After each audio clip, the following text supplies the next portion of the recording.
বার্তা থেকে বলছি সন্ময় বন্দ্যোপাধ্যায়। বিশ্বযুদ্ধ কিন্তু দুয়ারে। ইরান আক্রমণ করেছিল, ইরানকে আক্রমণ করেছিল ইসরায়েল, নাম দিয়েছিল রাইজিং লায়ন। গতকাল রাত্রে এই প্রতিবেদন যখন আপনাদের জন্য প্রস্তুতি নিচ্ছি, ঠিক সেই সময় খবর এলো শেষ পর্যন্ত অপারেশন ট্রু প্রমিস 3 বলে টার্গেট তেল আভিভকে আক্রমণ করলো ইরান, রিটালিয়েট করলো। তার কারণ ইরানের 6 জন পরমাণু বিজ্ঞানীকে বেড়ে দিয়েছে ইসরায়েল মাত্র কদিন আগে, 2 দিন আগে, এবং তার যারা চিফ অফ আর্মি স্টাফ তাদের পর্যন্ত নিকেশ করে দিয়েছে ইসরায়েল। পেছনে ছিল মার্কিন যুক্তরাষ্ট্র। ফলে তো তার রিটালিয়েশনে শেষ পর্যন্ত ইরান মাঠে নামলো। পেছনে থাকলো সোভিয়েত রাশিয়া, পেছনে থাকলো কোরিয়া, এমনকি পাকিস্তান পর্যন্ত ইরানকে সমর্থন করছে। ভারতের অবস্থান কি? ভারতের অবস্থান পরিষ্কারভাবে ইরান ভারতের বন্ধু, চাবার এয়ারপোর্ট ভারত তৈরি করছে। ওদিকে ভারতবর্ষের সঙ্গে ইসরায়েলের কিন্তু অত্যন্ত ভালো সম্পর্ক। ফলত ভারত একটা মধ্যপন্থা অবলম্বন করেছে। এদিকে মার্কিন যুক্তরাষ্ট্র বলছেন আমরা তো ইসরায়েলকে বলিনি আক্রমণ করতে, আমাদের জানিয়ে ওরা আক্রমণ করেছে, কিন্তু আমরা চাইছি আমাদের কোনো সামরিক সাহায্য ইসরায়েল নেয়নি। কিন্তু আয়াতুল্লাহ খোমেনি, আলী খোমেনি, তিনি কিন্তু পরিষ্কার বলে দিয়েছেন যে এর পেছনে মার্কিন যুক্তরাষ্ট্র আছে, মার্কিন যুক্তরাষ্ট্রকেও এর রেজাল্ট কিন্তু ভুগতে হবে শেষ পর্যন্ত। আয়াতুল্লাহ আলী খোমেনি কিন্তু চ্যালেঞ্জের মুখে দাঁড়িয়েছে। প্র্যাকটিক্যালি ইরানের মোল্লাতন্ত্র কিন্তু একদম চ্যালেঞ্জের মুখে দাঁড়িয়েছে এই মুহূর্তে দাঁড়িয়ে। ফলত যে কোনো সময় বিশ্বযুদ্ধ লাগতে পারে, কারণ আড়াআড়ি ভাগ হয়ে গেছে বিশ্ব। তার আগে জানেন মাত্র কিছুদিন আগে ইউক্রেনের সঙ্গে সোভিয়েত রাশিয়া মরণপণ লড়াই, আপাতত স্থিতাবস্থায় রয়েছে। আর ঠিক সেই সময় আচমকা ইসরায়েল যে ইরান আক্রমণ করবেন আমরা কেউ কিন্তু ভাবিনি। মোল্লাতন্ত্রে আঘাত লাগাতে ফলে তো মোল্লাতন্ত্র গতকাল রাত্রে সাংঘাতিকভাবে রিটালিয়েট করেছে। এবং এই প্রতিবেদন যখন পেশ করছি ততক্ষণে হয়তো ইসরায়েল আবার কাউন্টার অ্যাটাকে গেছে। শেষ পর্যন্ত কোথায় গিয়ে পৌঁছবে আমরা জানি না। পরিস্থিতি কিন্তু বিশ্বযুদ্ধের দিকে যাচ্ছে। ঠিক এই অবস্থায় দাঁড়িয়ে আমি একটু আপনাদের ভারতবর্ষে ফেরত নিয়ে আসবো। আপনারা জানেন বোয়িং বিমান ধ্বংস হয়েছে, সারা বিশ্ব তা নিয়ে আলোড়িত হয়েছে। এবং এর পেছনে আমরা গতকাল একটা প্রতিবেদন পেশ করে বলেছিলাম যে এর পেছনে কোনো স্যাবোটেজ নেই তো। তার কারণ আপনারা জানেন টার্কিশ মেনটেন্যান্স বোয়িং বিমানের পেছনে রয়েছে ভারতবর্ষের যারা যারা যারা এই বিমানগুলো রক্ষণাবেক্ষণ করছেন। আমরা প্রশ্ন তুলেছিলাম। গতকাল আমরা দেখলাম বিভিন্ন সংবাদ মাধ্যমে সেই স্যাবোটেজের তথ্যটাও কিন্তু আবার নতুন করে ঘুরে ফিরে আসছে। কিন্তু আজকে একটা নতুন তথ্য আপনাদের কাছে দেবো। আমার কাছে এই তথ্যটা এসে পৌঁছেছে, আমার মনে হলো একটু বলা দরকার। ন্যাশনাল এরোস্পেস ল্যাবরেটরিজের যিনি joint former deputy director of national aerospace ল্যাবরেটরিজে ছিলেন শালিগ্রাম জে মুরলীধরন, তিনি একটা নতুন তথ্য দিয়েছেন। তথ্যটা হলো এই যে জ্বালানি ভরা ছিল প্র্যাকটিক্যালি এই বিমানে, সেই জ্বালানির মধ্যে কন্টামিনেশন ছিল না তো? জ্বালানির মধ্যে জল বা অন্য কিছু মিশিয়ে দেওয়া ছিল না তো? কারণ প্লেনটা যখন টেক অফ করছিল, টেক অফ করতে গিয়ে মাঝপথে টেক অফটা করতে পারলো না, নেমে এলো। কোনোভাবে জ্বালানির মধ্যে কন্টামিনেশন হয়নি তো? সবটাই বোঝা যাবে। তিনিও বলেছেন যে ব্ল্যাক বক্সের সমস্ত ডিকোডিং হলে এবং শেষ পর্যন্ত সেখান থেকে তদন্ত শেষ হলে বলা যাবে। কিন্তু আমার কোনো একটা জায়গায় মনে হচ্ছে এই সম্ভাবনাটাও উড়িয়ে দেওয়া যায় না। আমি মিস্টার জে মুরলীধরন যিনি বক্তব্যটা রেখেছিলেন, তার বক্তব্যটা একটু আপনাদের কাছে শোনাবো। গতকাল একটি নির্দিষ্ট সংবাদ মাধ্যমের কাছে বলেছেন, engine power and the climb of the height climb, it looks like the aircraft did not gain sufficient height to have a go around and to come back for whatever reason. One of the possible reason what I can think of, it's just at a very preliminary stage. It can be due to fuel contamination. It comes in the sabotage.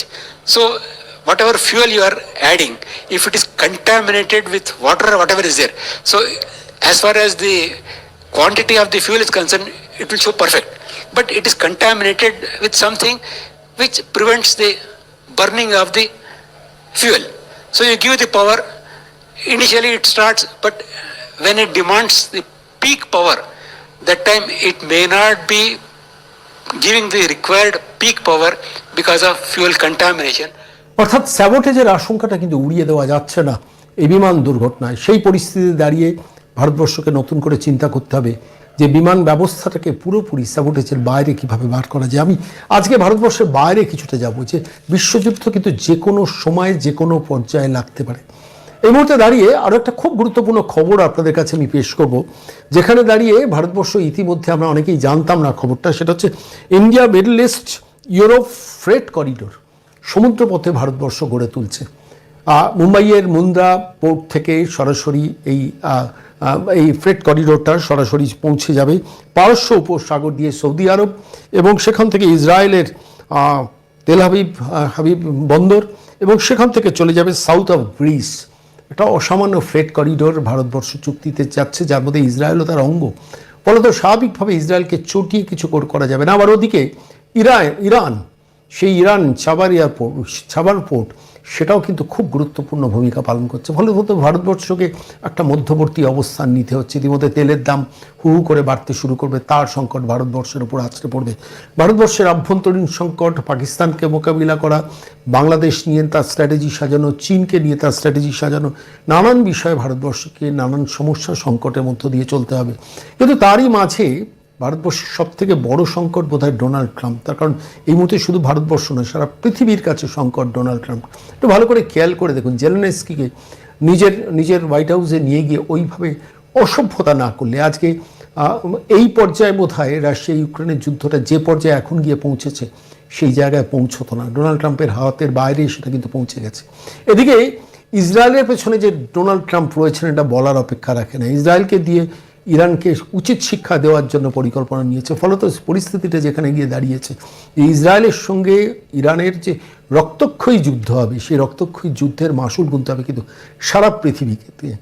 Israel practically মোল্লাতন্ত্রকে খতম করার দিকে যাচ্ছেন, কিন্তু Ayatollah Khomeini যে জাতীয় শক্তি তারা রাষ্ট্রের মধ্যে সাজিয়ে রেখেছেন এবং সারা বহির্বিশ্বে তাদের তেলের সম্পদটা যেভাবে সারা পৃথিবীকে তাদের উপর ডিপেন্ডেন্ট করে রেখেছেন, ফলত স্বাভাবিকভাবে খোমেনি তার অ্যাডভান্টেজটা নেবে।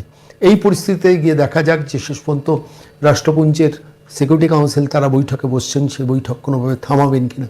আমি এই প্রসঙ্গে একটা তথ্য আপনাদের কাছে দেব, যে ভারতবর্ষের সঙ্গে পাকিস্তানের যুদ্ধটা আচমকা বন্ধ হয়ে যাওয়াতে, সিজফায়ার হতে অনেকে খুব বক্রোক্তি করেছিলেন। কিন্তু আজকের দিনে দাঁড়িয়ে বোঝার এটা প্রয়োজন আছে যে দীর্ঘস্থায়ী যুদ্ধ কিন্তু যে কোনো শক্তিশালী রাষ্ট্রের ইকোনমির পক্ষেও কিন্তু সেটা সাংঘাতিক কঠিন।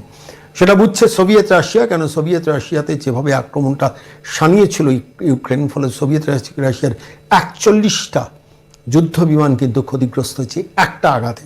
1.5 বছর ধরে জেলেনস্কি সেই পরিকল্পনা সাজিয়েছিলেন এবং সেটা বলবৎ করে দেখিয়েছেন। আজকের দিনে দাঁড়িয়ে একটু ভালো করে খেয়াল করে দেখুন, ইসরায়েলের সঙ্গে যে যুদ্ধটা ইরানের হচ্ছে, আলটিমেটলি ক্ষতিগ্রস্ত কী হবে? ভারতবর্ষও ক্ষতিগ্রস্ত হবে, অন্যান্য রাষ্ট্র তো হবেই। ইরানের সঙ্গে ভারতের সম্পর্ক অত্যন্ত ভালো। চাবাহার পোর্ট যেটা, সেই পোর্টটা নির্মাণ করছে কিন্তু ভারত সরকার।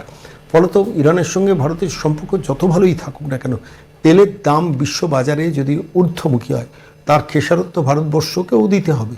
ফলত সেই পরিস্থিতিতে দাঁড়িয়ে কঠিন এক পরিস্থিতির মধ্যে সারা পৃথিবীর মানচিত্রের রাজনীতি এসে পৌঁছেছে। এদিকে চীন তার আগ্রাসন বাড়ানোর চেষ্টা করছে। চীনকে প্রতিহত করার জন্য মার্কিন যুক্তরাষ্ট্র পাকিস্তানকে সঙ্গে নিয়েছে, যেটা ভারত সরকারের পক্ষে আদৌ খুব স্বস্তিদায়ক পরিস্থিতি নয়। এই পরিস্থিতিতে দাঁড়িয়ে ইরানের সঙ্গে ইসরায়েলের যে যুদ্ধ, এবং সেই যুদ্ধটা কিন্তু একটা রক্তক্ষয়ী যুদ্ধ হবে যদি ন্যাশনাল সিকিউরিটি রাষ্ট্রপুঞ্জের সিকিউরিটি কাউন্সিল যদি সেটা না থামাতে পারে। শেষ পর্যন্ত পরিস্থিতিটা কোথায় গিয়ে দাঁড়াবে আমরা কেউ জানি না।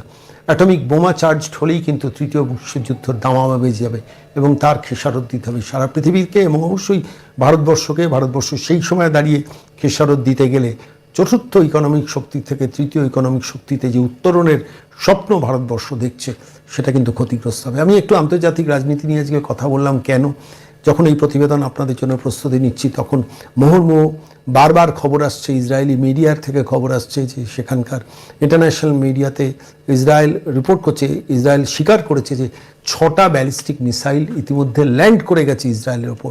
ফলত সাংঘাতিকভাবে ইরান কিন্তু আক্রমণে গেছে এবং ইসরায়েল যে ধরনের শক্তিধর রাষ্ট্র, মানে আমি বলছি সামরিকভাবে শক্তিধর রাষ্ট্র, তারা কিন্তু বসে থাকার পাত্র নয়।